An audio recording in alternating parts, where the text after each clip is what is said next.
కొంచెం తిక్కుంది, ఆ తిక్కకు లెక్కుంది. ఇది హీరోల డైలాగ్. కానీ ఆయన వర్షన్ వేరే. ఆయనకు కొంచెం తిక్కుంది, ఆ తిక్కకు లెక్కే లేదు. అవును మరి, ఆయన రూటే సెపరేటు. అవతలి వ్యక్తి ఎంతటి పెద్దవారైనా సరే ఈ తిక్కలోడి జోలికి వస్తే చెడుగుడు ఆడేస్తాడు. ఇక ఉరి శిక్షలు అక్కడ షరామామూలే. తాజాగా ఉరి శిక్షలు ఇలా కూడా వేస్తారా అనే దానికి మరో ఎగ్జాంపుల్ ఇచ్చారు. ఇంతకీ ఏంటా దేశం, ఎవరా అధినేత, ఆయన తిక్కేంటి అంటారా? Let's watch the story. ప్రపంచంతో సంబంధం లేని దేశం, మిత్రుల కంటే శత్రువులే ఎక్కువ. వింత దేశంలో విచిత్ర రూల్స్. తన మన అనే తేడా లేకుండా చావు దెబ్బతీస్తున్నాడు. తిక్కలోడి తిక్కకు బలవుతున్న జనం. హిట్లర్ని మించి పాలిస్తున్న దేశాధ్యక్షుడు.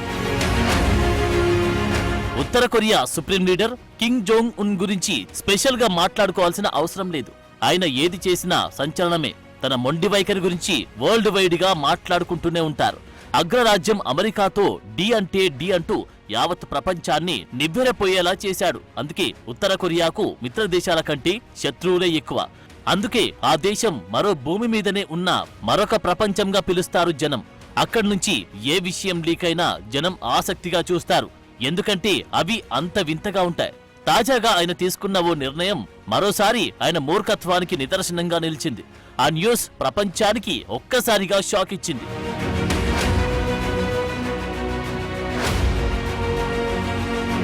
ప్రస్తుతం నియంత ఎవరంటే వెంటనే ఉత్తర కొరియా అధ్యక్షుడు కిమ్ జోంగ్ ఉన్ గుర్తొస్తాడు. అలాంటి హిట్లర్ పాలనకు ఏమాత్రం తగ్గని విధంగా రకరకాల రూల్స్, శిక్షలతో దేశాన్ని పాలిస్తున్నాడు. అయితే ప్రస్తుతం చాలా దేశాల్లో నేరాలకు ఉరిశిక్ష విధించడం కంటే జీవిత ఖైదు శిక్షను అమలు చేస్తున్నారు. చాలా తీవ్రమైన నేరం అనుకుంటేనే మరణశిక్ష విధించబడుతుంది. అదే సమయంలో చాలా దేశాల్లో మరణశిక్షను రద్దు చేశారు కూడా. అయితే తాజాగా ఉత్తర కొరియా దేశంలో తమ దేశ అధికారులకు మరణశిక్షను విధిస్తున్నట్లు ప్రకటించింది. ప్రపంచానికి ఒక్కసారిగా షాక్ ఇచ్చింది.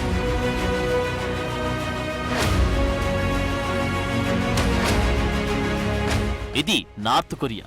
ఈ దేశం పేరు వినగానే అందరికీ ఒక్కసారిగా వణుకు పుడుతుంది. అక్కడ రూల్స్ అలాంటివి మరి. ఎందుకంటే అది మన భూమి మీదనే ఉన్న మరొక ప్రపంచం. అక్కడి ప్రజలకు కూడా ఈ ప్రపంచంతో ఎటువంటి సంబంధాలు ఉండవు. అంతర్జాతీయ వార్తలపై కూడా అవగాహన ఉండదు. కేవలం వారికి అక్కడి అధ్యక్షుడు కిమ్ జోంగ్ ఉన్, అతడి కుటుంబ సభ్యుల గురించి మాత్రమే తెలుసు. వాళ్లే వారికి దేవుళ్ళు. మరి అలాంటి రాజు రాజ్యాన్ని ఎలా పాలించాలి? ప్రజలను బిడ్డలా చూసుకోవాలి. కానీ కిమ్ అలా కాదు. తప్పు చేస్తే ఉరితీస్తాడు. అది సామాన్యులైనా, ఫ్యామిలీ మెంబర్స్ అయినా, ఇంకెవరైనా.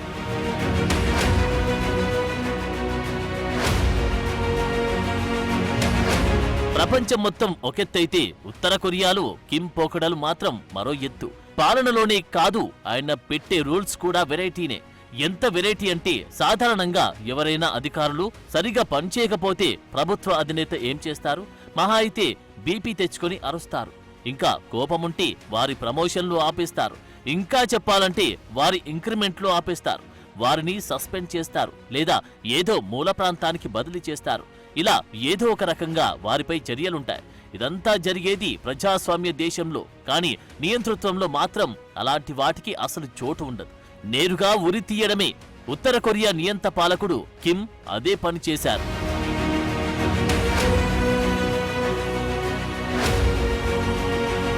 నార్త్ కొరియాలో ఇటీవల భారీ వరదలు వచ్చాయి. ఆ వరదలు ఇలాంటి వరదలు కాదు, అసాధారణ రీతిలో వచ్చాయి. కొండ చర్యలు విరిగిపడ్డాయి. ఈ ఘటనలో సుమారు 4,000 మందికి పైగా మరణించారు. 15,000 మంది నిరాశ్రయులయ్యారు. ఊర్లకు ఊర్లు నీట మునిగాయి. మొత్తంగా వరదల వల్ల ప్రాణ నష్టాన్ని నివారించడంలో అక్కడి ప్రభుత్వ అధికారులు విఫలమయ్యారు.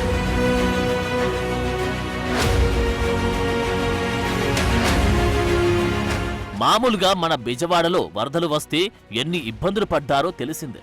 ప్రజలను కాపాడుకునేందుకు, వారిని ఆదుకునేందుకు ప్రతి ఒక్కరూ మానవ దృక్పథంతో స్పందించారు. చూస్తూనే ఉన్నాం. అయితే బెజవాడలో వచ్చిన వరదల కంటే 30 రెట్లు ఎక్కువ స్థాయి వరదలు ఉత్తర కొరియాకు వచ్చి పలు పట్టణాలను, గ్రామాలను ముంచేశాయి. ఆ వరదల్లో చాలా మంది చనిపోయారు.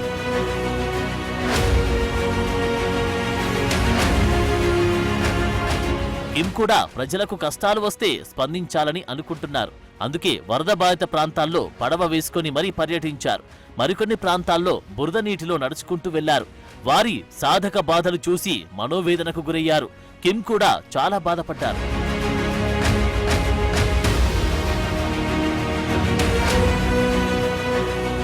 చివరికి ఆయన ఇందులో కూడా ఎవరో ఒకరిని బలి చేయాల్సిందే అని డిసైడ్ అయ్యారు.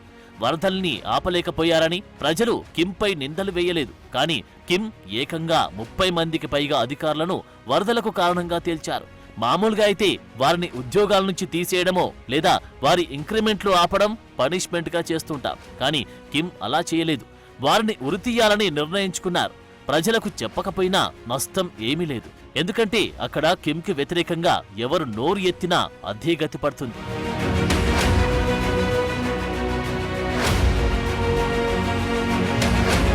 నిర్లక్ష్యంగా వ్యవహరించిన వారిపైన కఠినమైన చర్యలు తీసుకోవాలని ఉత్తర కొరియా అధికారులు వెల్లడించారు.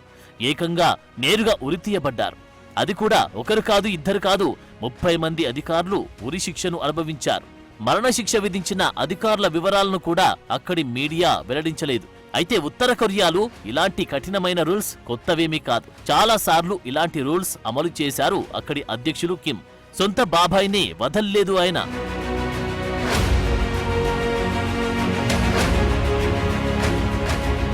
నిజానికి కోవిడ్ సంక్షోభం తలెత్తినప్పటి నుంచి ఉత్తర కొరియాలో అధికారులను ఉరితీస్తున్నారన్న వార్తలు వినిపిస్తున్నాయి. సరిగా పనిచేయకపోతే నేరుగా ఉరిశిక్ష విధిస్తున్నారు. కోవిడ్ రాకముందు ఏటా 10 మందిని ఉరితీసేవాళ్ళు. ఆ తరువాత ఈ సంఖ్య ఏకంగా 100 దాటిందని కొరియా టైమ్స్ వెల్లడించింది. వింత వింత ఆంక్షలు, నిబంధనలతో ఎప్పుడూ కిమ్ వార్తల్లో ఉంటారు. పోనీ టైల్స్ వేసుకున్నా, పొట్టి బట్టలు ధరించినా జైలు శిక్ష తప్పదంటూ హెచ్చరికలు జారీ చేశారు. ప్రభుత్వానికి వ్యతిరేకంగా ఏ పనిచేసినా జైలు కూడు తప్పదు. ఈ శిక్షలపైనే తరచూ సౌత్ కొరియా మండిపడుతూ ఉంటుంది. అనాగరికమని విమర్శిస్తోంది. కిమ్ మాత్రం ఈ విమర్శలని పట్టించుకోకుండా దూసుకుపోతున్నారు.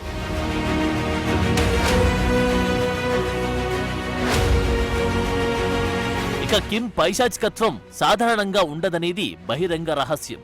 తనకు ఎదురొచ్చిన వారు ఎవరైనా సరే చంపడమే ఫిలాసఫీగా పెట్టుకున్న వ్యక్తి. ఇందుకు మంచి ఉదాహరణ తన తండ్రి మరణించిన తర్వాత ఉత్తర కొరియా బాధ్యతలు చేపట్టాలని కిమ్ బాబా జాంగ్ సంగ్ తైక్ భావించారు.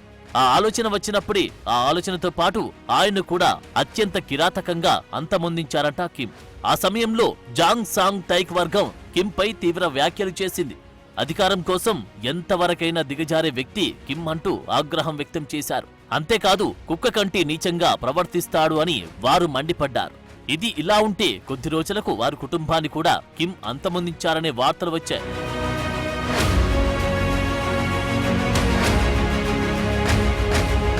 కిమ్ జాంగ్ ఉన్ కు నచ్చని వారెవరైనా సరే పాతాళానికి పోవాల్సిందేనన్న సిద్ధాంతం ఫాలో అయ్యే వ్యక్తి అని చాలా మంది సన్నిహితులు చెబుతుంటారు. అది కుటుంబ సభ్యులైనా మరెవరైనా సరే తనకు ఎదురు తిరిగితే భూమిపై నూకలు చెల్లినట్లే అన్న విధంగా కిమ్ వ్యవహరిస్తారని దక్షిణ కొరియా నేతలు కూడా చెప్తుంటారు. ఈ క్రమంలో గతంలో అవినీతి ఆరోపణల కారణంగా సొంత మామ జాంగ్ సంగ్ కి కూడా కిమ్ జాంగ్ మరణశిక్ష విధించారు. కుక్కల బోనులోకి పంపించి అతన్ని హత్య చేయించారు. డ్రగ్స్, జూదం, మహిళలతో జల్సా వంటి ఆరోపణలతో అన్ని పదవుల నుంచి అతన్ని తొలగించారు. అక్కడి మీడియా కూడా జాంగ్ సంగ్ ను కుక్క కంటే అధ్వానమైన వాడిగా అభివర్ణించింది. ఆ తర్వాత తన సోదరుడు కిమ్ జోంగ్ నామ్ ను సైతం కిమ్ విషం పెట్టి మరీ హత్య చేయించారు. కౌలాలంపూర్లో జరిగిన ఈ హత్య ప్రపంచాన్నే నివ్వెరపరిచింది.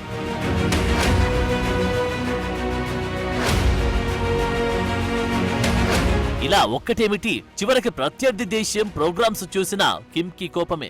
దక్షిణ కొరియా డ్రామా సిరీస్ లను చూసినందుకు 30 మంది టీనేజర్లకు ఉత్తర కొరియా ఉరిశిక్ష అమలు చేసిందని దక్షిణ కొరియా మీడియా పేర్కొంది. దక్షిణ కొరియాను తమ ప్రధాన శత్రువుగా ఉత్తర కొరియా కిమ్ జోంగ్ ఉన్ ఈ ఏడాది ప్రారంభంలో ప్రకటించింది.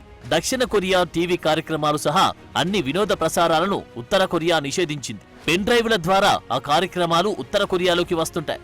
అయితే నిషేధించిన ఆ కార్యక్రమాలను చూసినందుకే 30 మంది టీనేజర్లను ఉత్తర కొరియా ఉరితీసిందని దక్షిణ కొరియా మీడియా పేర్కొంది.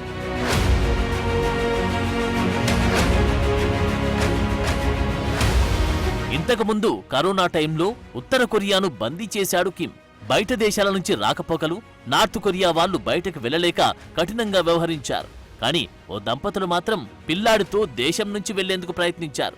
బ్యాంకాక్ బోర్డర్ వద్దకు చేరుకున్నారు. నార్త్ కొరియా నుంచి బ్యాంకాక్ బోర్డర్లోకి వెళ్తుండగా బోర్డర్ వద్ద నుండి సిబ్బంది వారిని పసిగట్టి బంధించారు. ఎందుకు బోర్డర్ దాటేందుకు ప్రయత్నించారని అడగగా అసలు విషయం చెప్పారు. కానీ నార్త్ కొరియా సిబ్బంది వారి మాటలను నమ్మలేదు. బోర్డర్ దాటేందుకు ప్రయత్నించి నేరం చేశారంటూ నిందించి వారికి ఉరిశిక్ష విధించారు. ఆ బాలుడు మైనర్ కావడంతో అతడిని మాత్రం హోంకు తరలించారు. ఇలా ఏ తప్పు చేయని వారిని ఉరితీసిన నార్త్ కొరియా విమర్శలను ఎదుర్కొంటుంది. పాపం ఆ దంపతులు ఏ తప్పు చేయకపోయినా తనువు చాలించారు. ఇలా బయటకు రాని ఎన్నో ఘటనలున్నాయి.